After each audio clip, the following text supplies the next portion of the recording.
अस्सलामुअलैकुम व्यूअर्स, कैसे हैं आप सब लोग। आज मैं आपके लिए बहुत ही ज़्यादा मज़ेदार और क्रीमी से डिज़र्ट की रेसिपी लेके आई हूँ। बहुत ही ज़्यादा लाजवाब और बहुत ही ज़्यादा टेस्टी, मुंह में घुल जाने वाला ये मीठा बनता है। तो रेसिपी इंशाल्लाह से आपको बहुत ज़्यादा पसंद आएगी। वीडियो को आपने फुल वॉच करना है और मेरे चैनल अक्सास किचन को आपसे हम्बल रिक्वेस्ट है कि ज़रूर सब्सक्राइब करना है। वीडियो को लाइक एंड शेयर भी लाजमी करिएगा। तो चलिए फिर स्टार्ट कर लेते हैं। बिस्मिल्लाहिर्रहमानिर्रहीम। सबसे पहले यहाँ पे कढ़ाई के अंदर मैं हाफ़ लीटर के करीब दूध शामिल कर दूँगी और सारी क्वांटिटीज़ आपके साथ शेयर करूँगी। उसी हिसाब से जो है वो आपने इस डिज़र्ट को बनाना है। साथ में यहाँ पे मैंने 4 टेबलस्पून चीनी के शामिल कर दिए हैं और 4 टेबलस्पून ही यहाँ पे मैं शामिल कर दूँगी मिल्क पाउडर के, और साथ में 3 टेबलस्पून यहाँ पे मैंने जो है वो कॉर्नफ्लावर के इस्तेमाल किए थे। सारी चीज़ों को अच्छे से आपने मिक्स कर लेना है। इसमें कॉर्नफ्लावर की कोई भी गुठली नहीं रहनी चाहिए। अच्छे से आपने इसको मिक्स करना है।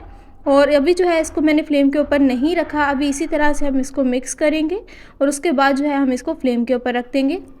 अच्छा जी, तो अब हमने क्या करना है, इसको फ्लेम के ऊपर मैंने चढ़ा दिया है और इसको हमने इस तरह से कंटिन्यूसली हिलाते रहना है। आपने यहाँ पे हाथ को बिल्कुल भी नहीं रोकना। अगर आपने हाथ को रोक दिया तो फिर जो है इसमें गुठलियाँ बनना स्टार्ट हो जाएंगी। अब क्या मैंने क्या किया, इसको लो टू मीडियम फ्लेम के ऊपर रखा था और ये इसको देख लीजिए कंटिन्यूसली बॉयल आना स्टार्ट हो गया है और इसको आपने इस तरह से विस्क करते जाना है। तकरीबन 3 से 4 मिनट के अंदर हमारा ये मज़ेदार सा जो है एक तरह का कस्टर्ड है तो ये बनके तैयार हो जाएगा। तो यहाँ पे देख लीजिए दूध मुसलसल जो है वो पक रहा है और गाढ़ा होना स्टार्ट हो गया है। 2 से 3 मिनट के लिए इसको और कुक करेंगे और ये देख लें इसकी थिकनेस आप चेक कर सकते हैं, ना बहुत ज़्यादा गाढ़ा है ना बहुत ज़्यादा रनी है। तो इस तरह से आपने इसको रखना है और ये देखिए जी कितना ज़बरदस्त सा हमारा जो है ये डिज़र्ट बिल्कुल तैयार है। अब इसको क्या करेंगे, हम किसी भी बाउल के अंदर ट्रांसफ़र करें और इसको जो है वो हमने थोड़ा सा इस तरह से मिक्स कर लेना है ताकि इसमें कोई भी गुठली ना हो, और इसको जो है वो हम फ्रिज में रख देंगे ताकि अच्छे से ये ठंडा हो जाए। अब यहाँ पे मैंने क्या किया है, एक अलग से बॉल के अंदर मैंने 1 कप के करीब जो है वो दूध शामिल कर दिया है और उसमें 2 टेबलस्पून चीनी के शामिल कर दिए हैं। 1 टेबलस्पून यहाँ पे कोको पाउडर ऐड कर दिया है। आप चाहें तो इसकी जगह जो है वो कॉफ़ी पाउडर का भी इस्तेमाल कर सकते हैं और इससे क्या होता है, बहुत अच्छा चॉकलेटी सा फ्लेवर आता है। अब क्या करेंगे, इसको अच्छे से हमने सारी चीज़ों को मिला लेना है और यहाँ पे मैंने ले लिया है रस। ये आपको बहुत आसानी से मिल जाता है। आप इसकी जगह केक रस या किसी भी ब्रांड का रस जो है वो आप इस्तेमाल कर सकते हैं। अब डिप करते जाएंगे और जो भी ट्रे आपने जिसके अंदर डिज़र्ट को असेंबल करना है उसके अंदर जो है वो आपको इस तरह से इसको प्लेस करते जाना है। बहुत ही ज़्यादा आसान रेसिपी है, कम से कम टाइम में बन जाती है और बहुत ही आसान से इंग्रेडिएंट्स के साथ बन जाती है। आपको इसके इंग्रेडिएंट्स जो है वो बहुत ही आसानी से जो है वो मिल जाते हैं।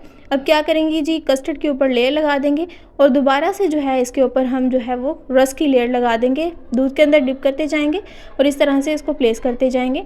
तो यहाँ पे मैंने क्या करना है, अब लास्ट पे इसके ऊपर जो बाकी का रिमेनिंग कस्टर्ड था ना उसको इस तरह से इसके ऊपर लगा देंगे। तो इसी दौरान अगर आपको रेसिपी मेरी ज़रा सी भी अच्छी लग रही है तो आप मेरे चैनल को ज़रूर सब्सक्राइब करें और वीडियो को लाइक लाजमी करें, अपने फ्रेंड्स के साथ शेयर भी लाजमी करें। अच्छा जी, अब यहाँ पे देख लीजिए मैंने डिज़र्ट को जो है वो बिल्कुल अच्छे तरीके से असेंबल कर दिया है। इसके ऊपर अब लास्ट पे हम गार्निश करेंगे। तो यहाँ पे मेरे पास डेयरी मिल्क चॉकलेट थी तो उसको मैंने इस तरह से ऊपर से इसकी गार्निशिंग कर दी है। बहुत मज़े का इसका फ्लेवर आता है। तो ये जो है डिज़र्ट बहुत ही कम टाइम में बहुत ही कम चीज़ों के साथ और बहुत ही लाजवाब बनता है। इसको ठंडा करेंगे और ठंडा करने के बाद आप इसको एंजॉय करें। ट्रस्ट में इतना मज़े का और क्रीमी इसका टेस्ट होता है कि आप इसको दावत पर बनाएं या आप इसको ईद के किसी भी इवेंट पर बनाएं, सबको इंशाल्लाह से बहुत ज़्यादा पसंद आएगा। तो डिज़र्ट हमारा बहुत अच्छे से ठंडा हो चुका है और सेट भी हो चुका है। तो अब इसकी कटिंग करें और इसको आप इंजॉय करें। बहुत ही बेहतरीन और बहुत ही ज़्यादा क्रीमी ये डिज़र्ट बनता है, कम खर्चे में, कम मेहनत में और बहुत ही ज़्यादा लाजवाब, बहुत ही ज़्यादा यूनिक सी रेसिपी मैंने आपके साथ शेयर की है। तो अगर मेरी रेसिपी आपको ज़रा सी भी पसंद आई हो तो आपने मुझे फ़ीडबैक दे के ज़रूर बताना है कि आपको मेरी वीडियो कैसी लगी और मेरी बाकी की वीडियोज़ को भी आपने ज़रूर वॉच करना है। अल्लाह हाफिज़।